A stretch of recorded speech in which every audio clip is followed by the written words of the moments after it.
Let me thank Chris and for the invitation, which grew out of a train ride a few weeks ago from New York to Albany. I thank him. I knew of him before then, and I thank him for this evening. I thank the current president, the outgoing president, soon to be president, not that your tenure will be great, but the person who succeeds you, and obviously the entire board. Thank you for having me this evening, and thank all of you for coming.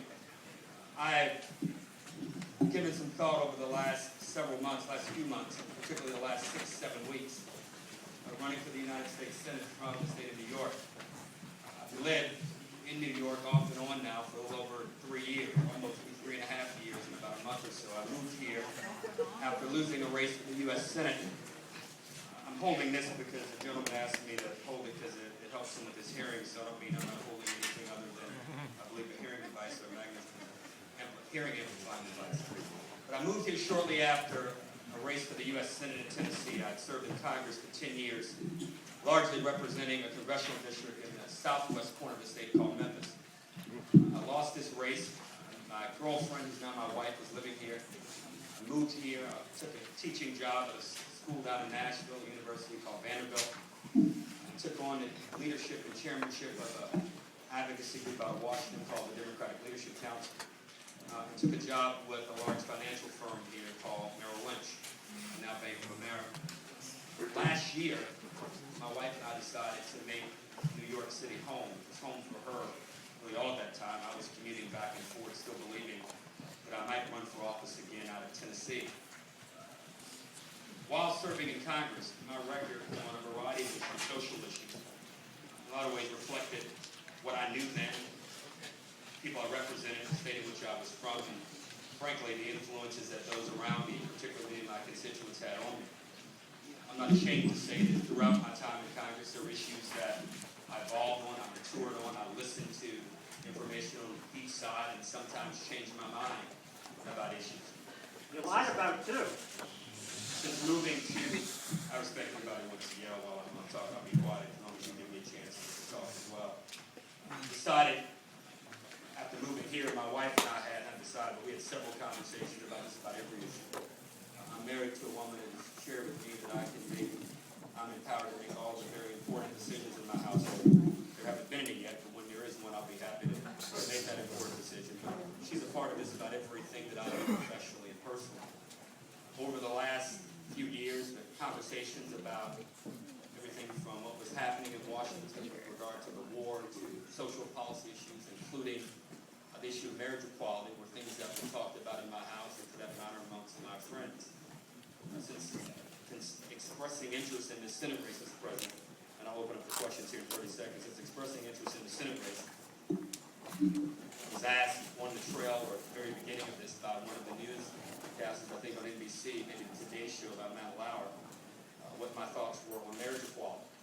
I shared with him from the outset, being in Congress in '96, when I was 25 and I ran for the Congress issue of civil unions, where I expressed my support for civil unions then. And since being out of politics and being out of Congress, issues that, or I should say the issue itself has been presented to me. And for me, the leap and the jump from being for civil unions to being in favor of marriage equality was not a huge leap. However, as I came to understand, indeed it was a bigger leap than I thought in terms of my broader commitment and reinforcing my commitment to equality and for that matter, marriage equality. I'll say to those in the audience that we may have disagreed a few years ago. I might add, just say that with all the seriousness. You broke your promise. Just a few weeks ago, some of you may recall, many in the Congress and the Senate were trying to pass the jobs bill. Just a few days ago, the bill passed in the Senate, largely because there were 4 or 5 Republicans, including the Newman elected from Massachusetts and a few retiring ones from Ohio and Missouri, respectively, who changed their mind on the issue of the jobs bill, largely because I would imagine they listened and the advocacy and the debate may have influenced them in a way that allowed the bill to pass. We're not voting for them either. Although we may not have agreed 2 years ago, 4 years ago, 6 years ago. Having been in politics for 10 years and being 39 years old now, I can assure each of you that 10 years ago the support for the issue of marriage equality was nowhere near the level that it is now. Well, thanks to you. In it's largely, well, I would disagree with this, because but for people like me, it would not have gone up.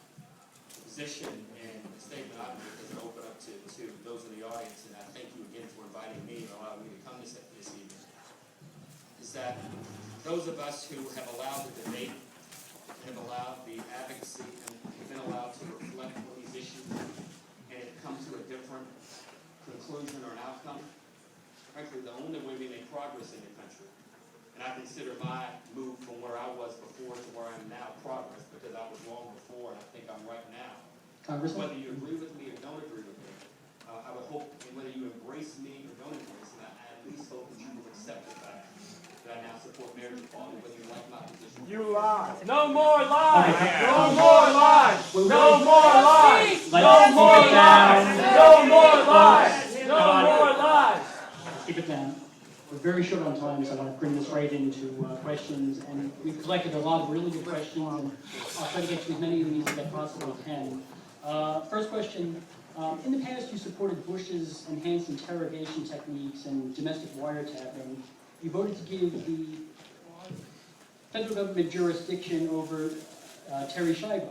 You supported prayers in schools and the display of Ten Commandments in courthouses. These positions are much more in line with the positions of conservative Republicans and not centrist progressive Democrats. How can you call yourself a Democrat?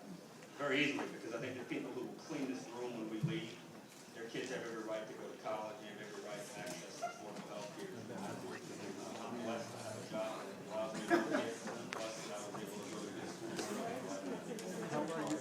You'll be cleaning the room. So I'm just trying to answer. I'm just trying to answer your question.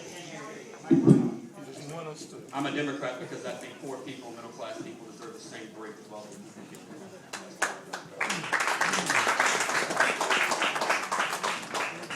If you can hear me, I apologize.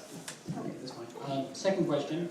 How will former Senator Hillary Clinton, who this club endorsed for Democratic presidential nomination, led Senate efforts to defeat the federal marriage amendment?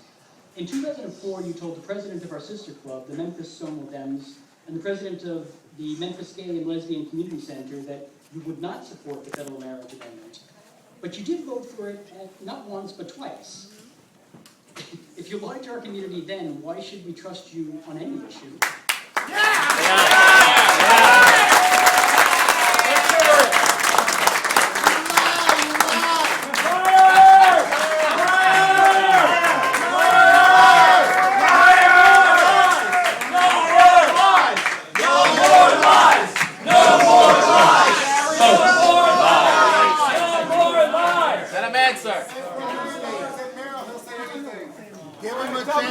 Give him a chance to lie again. Folks, we have a guest here.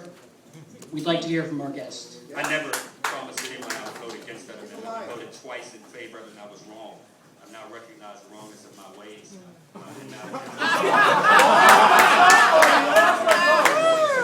Whether I run for the United States Senate or What not. do you take us for? A bunch of gays, that's what Angry fucking gays. We're stupid. Pull out the oil and sell it. Excuse me. Stop acting like Tea Party people. Folks, there are a lot of people that want to hear what the congressman has to say. Let's keep it civil, please. I didn't forgot the question now. I never told anyone that I was voting the way these amendments and bills are sometimes. I never told anyone. I never lied to anyone about my position. My position throughout my time in Congress was pretty consistent. The rest of the people are against it. You can't have it both ways. You can't say that I said that I would vote against it, then vote for it, and I was for it. I was against it. I've always been for it. I was for the Constitution. You're always for it. You were not going to vote to amend the Constitution up until 2 days before. And then you lied. You voted for it. Talk to Jim Maynard, who was the president still. All right, folks, for the third question, I'd like to acknowledge another honored guest, actually, Lieutenant Dan Choi. And I'd like to ask him to address this question.